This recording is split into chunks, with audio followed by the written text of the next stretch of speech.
তো অনেকে বলেছিল যে 425টা সিট বাড়তে চলেছে, অনেকে বলেছিল 325টা সিট বাড়তে চলেছে, এরকম তোমরা অনেক ক্রিয়েটরের কাছ থেকে শুনেছিলে। আমি তখন বলেছিলাম তোমরা অপেক্ষা করো, যতদিন না সিট ম্যাট্রিক্স আসছে আমরা কিন্তু জানতে পারবো না যে কতটা সিট বেড়েছে। তো ফাইনালি এমসিসির তরফ থেকে কিন্তু সিট ম্যাট্রিক্স চলে এসেছে এবং সেখানে ওয়েস্ট বেঙ্গলের কোন কোন কলেজে সিট বাড়লো সেটা সম্বন্ধে আজকে বিস্তারিতভাবে আলোচনা করব। সাথে সাথে ডব্লিউবিএমসিসির কাউন্সিলিং সম্বন্ধে একটা ছোট্ট নোটিশ রয়েছে, সেটার সম্বন্ধে তোমাদেরকে জানাবো। তো অবশ্যই ভিডিওটি শেষ পর্যন্ত দেখো এবং যারা যারা আমাদের চ্যানেলে নতুন এসেছো তোমাদেরকে বলবো সব খবর কিন্তু সবার আগে এই চ্যানেলে আসে, তো তোমরা অবশ্যই চ্যানেলটিকে কাট আপ করতে যাবে, সেটা সম্বন্ধে ভিডিও কিন্তু খুব শীঘ্রই আসবে। চলো স্টার্ট করা যাক। তো দেখো, সবার আগে কিন্তু আরজি কর মেডিকেল কলেজে 249টা সিট ছিল বা একটা সিট আগের বছর কেটে গেছিল, সেই সিটটা কিন্তু এবছর অ্যাড করা হয়েছে, তার কারণে কিন্তু একটা সিট আরজি কর মেডিকেল কলেজে বাড়লো।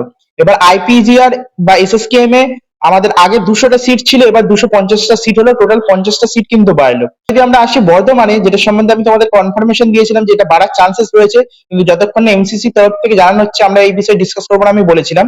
তো সেখানে বর্ধমানে কিন্তু 250টা সিট হয়ে গেল, তার মানে প্রায় 50টা সিট বাড়লো। নর্থ বেঙ্গলের ক্ষেত্রেও কিন্তু 50টা সিট বাড়লো, এটা সম্বন্ধে আমি তোমাদেরকে জানিয়েছিলাম। এবার সাগর দত্ততে কিন্তু 25টা সিট বাড়লো, তাহলে টোটাল হলো সাগর দত্ততে 150। মালদাতে কিন্তু 25টা সিট বেড়ে হলো 150টা সিট। মুর্শিদাবাদেও সেম 25টা সিট বাড়লো। এবার যদি আসি আমরা ঝাড়গ্রামে 50টা সিট বাড়লো, এটা খুবই ভালো খবর, কারণ ঝাড়গ্রাম মেডিকেল কলেজে 50টা সিট বাড়ার কথা অনেকদিন আগে থেকেই ছিল, সেটা কনফার্ম হয়ে গেল। জলপাইগুড়িতে 50টা সিট বাড়লো। প্রফুল্লচন্দ্র মেডিকেল কলেজে কিন্তু 150টা সিট হয়ে গেল, মানে 50টা সিট বাড়লো। শরৎচন্দ্রতেও 50টা সিট বাড়লো এবং তাম্রলিপ্ত গভর্নমেন্ট মেডিকেল কলেজেও 50টা সিট বাড়লো। তাহলে টোটাল কতটা সিট বাড়লো দেখো, 8টা এমন কলেজ রয়েছে যেখানে 50টা করে সিট বাড়লো, তাহলে টোটাল দাঁড়াচ্ছে 400টা সিট। এবং 3টে কলেজে কিন্তু 25টা করে সিট বেড়েছে, 75টা, এবং আরজি করে একটা, তাহলে টোটাল আমাদের দাঁড়াচ্ছে কিন্তু 476টা সিট। এই 476টা সিটের কারণে কিন্তু অনেকটাই এর এফেক্ট পড়বে, সেটা সম্বন্ধে আমি নেক্সট ভিডিওতে জানাবো। তবু তোমরা ধরে রাখো প্রায় 3 থেকে 4 হাজার কিন্তু জেনারেলদের সুবিধা হবে, এবং এসসি এসটি ওবিসি সেগুলো সম্বন্ধে ডিসকাশন আমি নেক্সট ভিডিওতে করবো। তার সাথে আমি ডব্লিউবিএমসিসির একটা নোটিফিকেশনের সম্বন্ধে আমি তোমাদের জানাতে চাইছিলাম। তার আগে আমি তোমাদেরকে জানিয়ে দিই, দেখো তোমরা যারা পার্সোনালাইজ কাউন্সিলিং সার্ভিস নিতে চাও তারা কিন্তু আমাদের সাথে যোগাযোগ করতে পারো। 6 তারিখ কিন্তু লাস্ট ডেট, এরপরে কিন্তু এর প্রাইস হাইক হয়ে যাবে এবং আমরা মোটামুটি লিমিটেড স্টুডেন্টই নিতে চলেছি। তো তোমাদের অবশ্যই বলবো যারা যারা কাউন্সিলিং সার্ভিস নিতে ইচ্ছুক টেলিগ্রাম চ্যানেলে জয়েন করো এবং সেখান থেকে আমাদের সাথে কন্ট্যাক্ট করতে পারো, কিংবা আমরা যে মোবাইল নাম্বার দিয়েছি সেখানে আমাদেরকে হোয়াটসঅ্যাপে মেসেজ করতে পারো।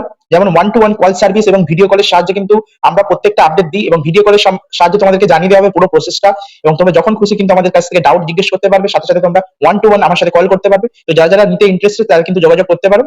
এবার যদি আসি ডব্লিউবিএমসিসি যে নোটিফিকেশনটা সম্বন্ধে আমি তোমাদের জানাতে চাইছিলাম, দেখো ডব্লিউবিএমসিসি কিন্তু নিজেদের সাইটটা কিন্তু আপডেট করেছে, তোমরা দেখতে পারো যে 5 তারিখে কিন্তু লাস্ট আপডেট হয়েছে। তার মানে কিন্তু কাল থেকে পরশুর মধ্যে কিন্তু মোটামুটি ইনফরমেশন বুলেটিন এবং সাথে সাথে তোমাদের যে পারফর্মা গুলো রয়েছে সেগুলো কিন্তু আপলোড করে দেওয়া হবে।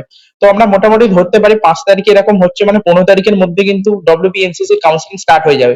তো সবাই সচেতন থাকো, এবং আমাদের যে কাউন্সিলিং সার্ভিস রয়েছে সেখানে কিন্তু আমরা এই বিষয়ে সব জানিয়ে দিয়েছি।